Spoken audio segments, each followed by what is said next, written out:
Hey, Stu. You're like the daddy of this bike, mate. Are you a bit sad to let it go? Yeah. It's your baby. It is one of them, yeah. What a beautiful little thing, mate. No, I love the green. I think some people don't like the green, others do. I don't What's this motorbike called? Well, it's called the Green Hornet. And that was named by a mate of mine. Yeah, I like that. So I'm just fascinated by this because I've always liked SR400 since I helped a friend import one who was going to do this sort of thing to it.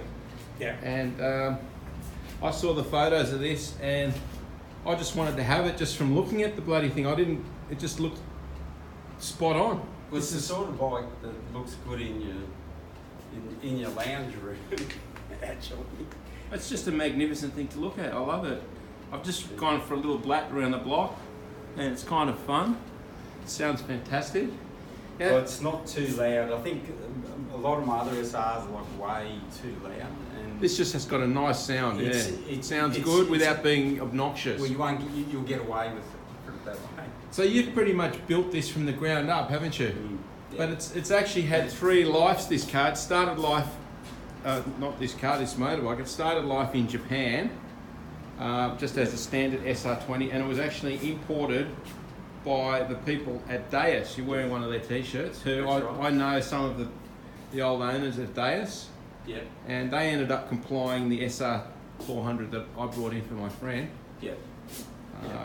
And so this was obviously made into a cafe racer by them, but as you said, it was done to the customer specification and it didn't quite look right in your eyes. Which varies wildly. And of course the other thing that a lot of them love is fiberglass tape around the exhaust pipe, and I hate that.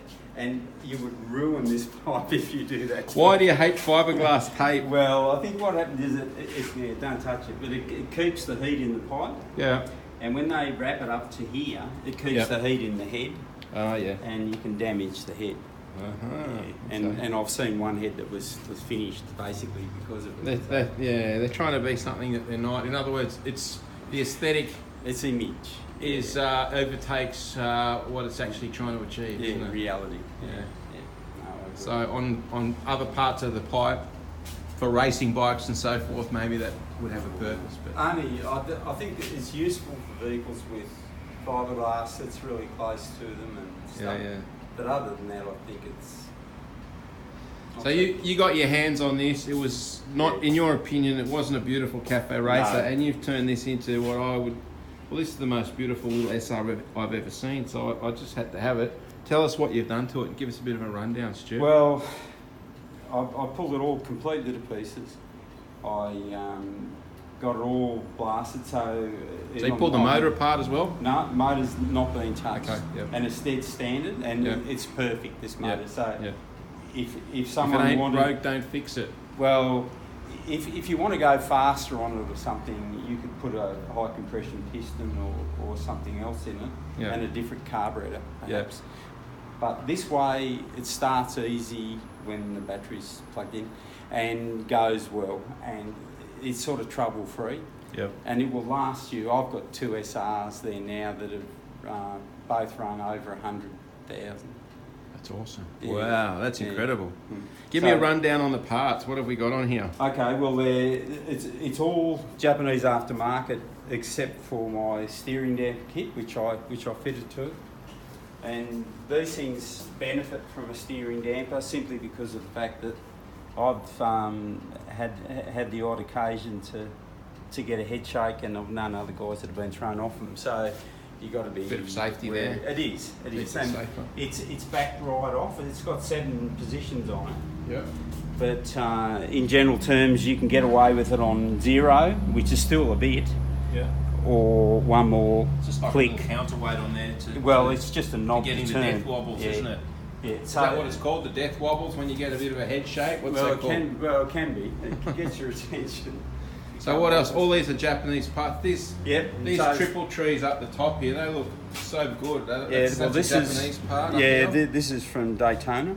Yep. So are these from Daytona. Yep. I was going to pull them all apart, and I did pull them apart and made sure that everything was good in them, and then I put all heat shrink back on them and put them back together. But I was going to make a bracket to sort of sit off here somewhere. I like it like that. But yeah, once I put it on, I thought, well, really, looks all right like that, doesn't it, really? It looks better than all right. And I machined all this sort of stuff up. So neat and tidy. That headlight is beautiful. Yeah, that's a Daytona one as well. And that's an electronic, I mean, it looks like an analog speedo, but when I watched it turn on, it's definitely an electronic one, isn't it? Yeah, you see. How good is that? And what have we got here? We've got a voltage reading. Yeah, well that's odometer reading. Yeah, it's speedo. So you just fan through with this. So you've got 2 odometers, you've got a clock, you've got battery voltage. It's important to have a clock on your SR400 so you know when you get back home for dinner and the wife wants you at the dinner table, right? Pretty well. Now the other thing is that with the battery voltage, it also tells you how your system's charging as well. So it's sort of good. Awesome. In fact, if I could have had one instrument on SR other than the speedo and the tacho, it'd be a voltmeter. Now tell me about this tank, because I think the tank is just made stunning. by Wellington. Where's Wellington based? In Japan In as well? Japan, yeah. What a beautiful tank. Now the thing with Wellington is that when you get this tank, is that with cap part of the tank? Is that part of it? It was like a 60s racing. Yeah, well this cap. is what's called a Monza fuel cap. Yep. But what happened when you get it initially, it comes with a setup to accept a standard SR screw. Oh right, yep. Fuel cap. Yep. And we didn't like it, so I sent the tank off to a bloke called Bernie Willett, who's now sadly died, and Bernie could have made that tank. That's so beautiful. That cap and the tank is perfect. And these side covers, that looks very Italian to me. Yeah, well they're Ducati style, of course, Ducati SS style. You get wonderful. It's pretty obvious, isn't it, to look at It's it. beautiful. And the suspension, is that those rear springs? They're not standard, are they? No, those shockers are made by Icon, and they're light as a feather. And they've got 4-way adjustable damping under here. Wow. Okay. There on the little knob, if I can get the darn thing to start there. So the little knob there, just flick it around, and you can change the spring tension by that. Awesome. By the collars here. Is it set up for fat blokes, Stu? Well, if you figure it's a bit softer, you just wind her up. But yeah, it's set up for me too. So I might need help when I sit on it, mate. If you find it's too soft, all you got to do is ring up Icon. And tell them, and they'll send you a set of springs. Oh, okay. That are the right weight. Mate, I just zipped around the block. It felt pretty good to me. Yeah, so I think you're right. I think it is right. And it's got Icon fork springs in it too to match. Okay. So they're inside the fork, obviously. Okay. So it's got performance fork springs and performance shocks. Yep. These are slightly longer than standard. Yep. Because it makes it steer a little bit better. Okay. Yeah. These things steer pretty well anyway. The mud guards on it? Yeah, the guards there, well that's a Daytona guard, stainless steel. Yep. This front one is no longer made. Okay. Now I can't remember the Beautiful. Posh, I think. Posh or patent place, it might be like the exhaust pipe. But yeah, this beautiful guard, and it's like I wouldn't just put sort of anything on it. So I was searching and trying to find stuff. But in general terms, I built the bike so that if you did have the misfortune of dropping it, you can just go to these guys and just buy the same parts and bolt it back together. These mirrors, what are these mirrors? These are English, these are stainless. Yep. Now these are bar end mirrors. So they're meant to be at the end of the bars. Yep. But I hate the look of them. So I put them in here. And you can push them down out of the way. Yep. You can fold them over if you want. And so it's all there. It looks a lot neater exactly where you put them. It looks great. Yeah, well it's got just enough clearance under there for your hands with gloves and stuff on. And I see we've still got the nipples on these tyres, so since you've rebuilt it, Yeah, you haven't really even ridden it, have you? Oh, I've ridden it 22 kilometres or something. And that was just to set the speedo up. Yeah. Now, the instructions you've got show you how to operate this to set the speedo up if the speedo is now incorrect. So all you need is a measured kilometre. You push it at the beginning of the kilometre, at the end of the kilometre, it's done.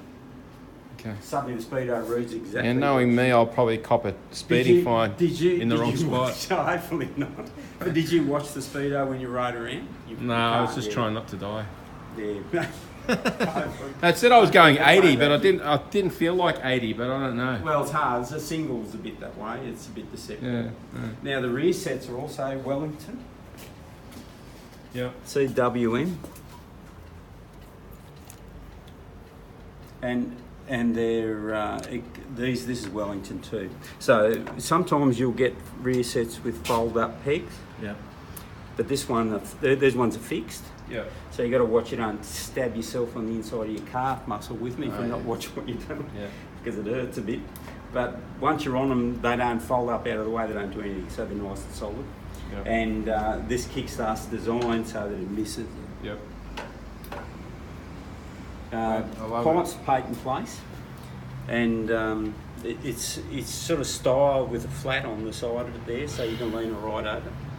Because it's quite a bulky sort of mega style there. So the last thing you want to do is go through a corner and drag it on the ground. So you'd be unhappy. Mate, I absolutely love it. Special seat as well. All the electronics are sitting on a tray under the seat. Yep. And so you have to undo these here, and you've got to sort of spring them in a bit and pull them out. This is a nitro head seat. You can see there's a number of copies of these things around now, but that's that's the right one. Yeah. So I didn't want anything on here that was difficult to. Yeah. All right. Well, thanks, Stu. We better do some paperwork on this bike. All right. And thanks for the video and thanks for the bike. I think I'm going to enjoy this little puppy. Oh, I'm sure you will. And what you can do, because it's very easy to put on the centre stands. Beautiful. I love it. Good on you. All right, thanks for watching this video. If you're watching this video, signing off, Phil Lee from Sunrise Cars and Edward Lees. And we'll say goodbye to Stu. We might make a couple more videos on this little toy later. Thanks for watching. Thanks, Stu. See ya.